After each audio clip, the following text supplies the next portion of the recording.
President Uhuru Kenyatta yesterday took the unprecedented step of publicly apologizing to Kenyans for his role in the two divisive presidential elections that pushed Kenya to the brink of chaos.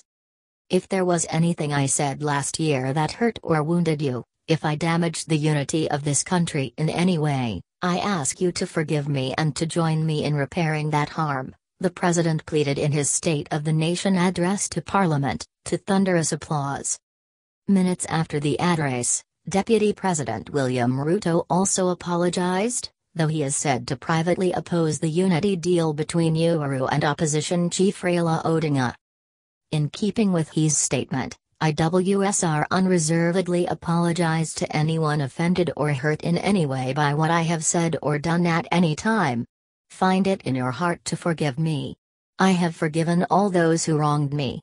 Let's embark on building bridges of friendship and unity," Ruto tweeted. Raila arrived at Parliament before Uhuru and was warmly welcomed and ushered to a VIP area. The August 8 and October 26, 2017, polls were marred by serious human rights violations, including unlawful killings, especially of opposition supporters. The state-funded Kenya National Commission on Human Rights estimated at least 92 people were killed and 247 others were injured and abused during the chaos.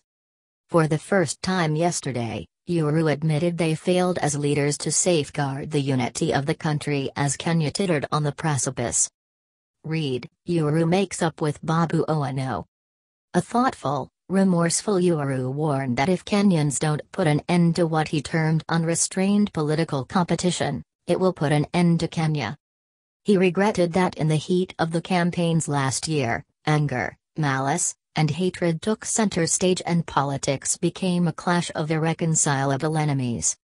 All of us, and in particular we leaders here, will have to admit that last year, we failed in our duty to preserve the unity of this country. And we must make amends. You saw the consequences: lives lost, property destroyed, our unity sapped, Uhuru said. Opposition leaders have been pushing for compensation to victims of the mayhem after the surprise truce between Uhuru and Raila and their famous handshake on March 9. Yesterday, the president termed Raila his erstwhile arch-rival a statesman for agreeing to cooperate, a rare accolade to the opposition leader. "I am not the only leader who deeply felt the need to restore unity, the right Hon Raila Odinga did so too. So, let me praise the statesmanship he showed when, on March 9 this year, he and I publicly committed to reconciliation, with the Kenyan people as our witnesses," Uhuru said to prolonged applause. He admitted there was not agreement on every contentious issue and said the path ahead would be challenging. Uhuru and William Ruto were indicted by the ICC in connection with the 2007 to 2008 post-election violence. Both cases collapsed for lack of evidence. Although he pledged that never again should Kenyan life be lost or their property destroyed because of politics, Uhuru admitted it required hard work. He asked all leaders to spend days and weeks and months after his address repairing the bonds that frayed last year. "Let us apologize for our words and for the anger and malice that Kenyans heard," Uhuru pleaded. He went on, "From Mandra to Maseno, from Bita to Mvita, from Lodwar to Lunga Lunga, let us shake hands and embrace our neighbors and let us celebrate the diversity that is God's gift to us." At this point, MPs, some known to be sworn enemies, began to happily shake hands in extraordinary camaraderie.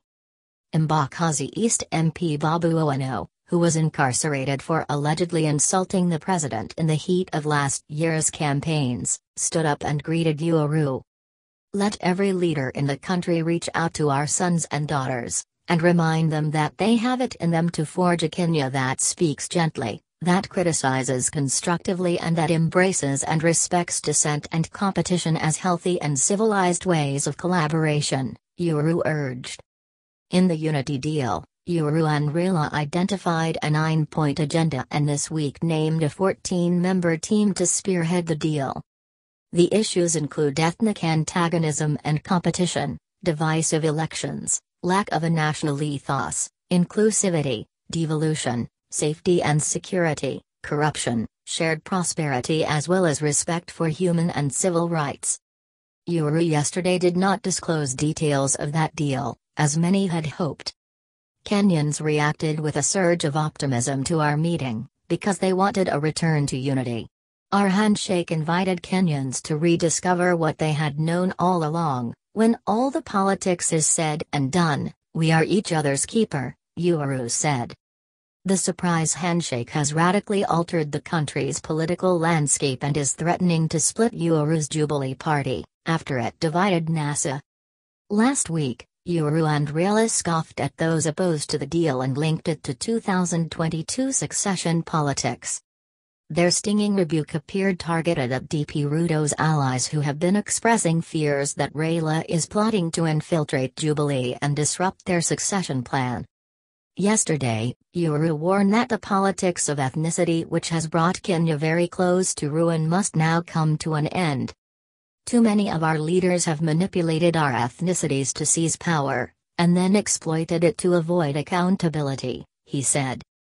We cannot afford another 50 years of farmers struggling to make a living, families without proper sanitation, families bankrupted by health care costs.